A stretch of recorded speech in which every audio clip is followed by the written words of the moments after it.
كورس اكسر الحاجز احنا بنعمل كل التمارين اللي بتخلينا نتجرأ على اللغة بشكل أكبر، بتخلينا نتعود عليها بشكل سريع.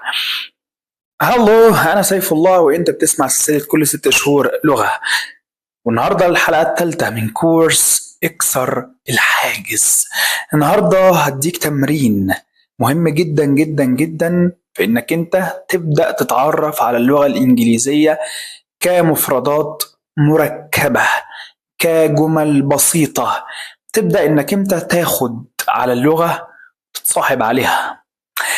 تمرين النهاردة بيتلخص في الآتي: دور على حد مش شرط يكون كويس جدا في اللغة، يعني على الأقل يكون أفضل منك انت، وتبدأ انك انت الحد دوت تتكلم معاه writing، كتابة فقط، خلاص، عن طريق الكتابة بالإنجليش بس، متكتبش عربي خالص.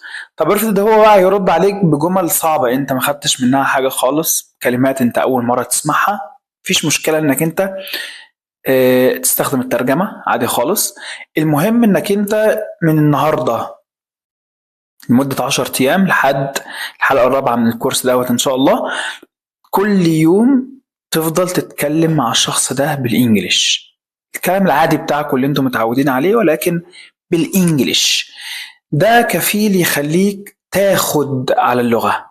عارف لما بتاخد على حد بتوالف عليه، بتبدأ انك انت تتعود على كل حاجة تخصه، بتبدأ انك انت تفهم كل حاجة مرتبطة بيه.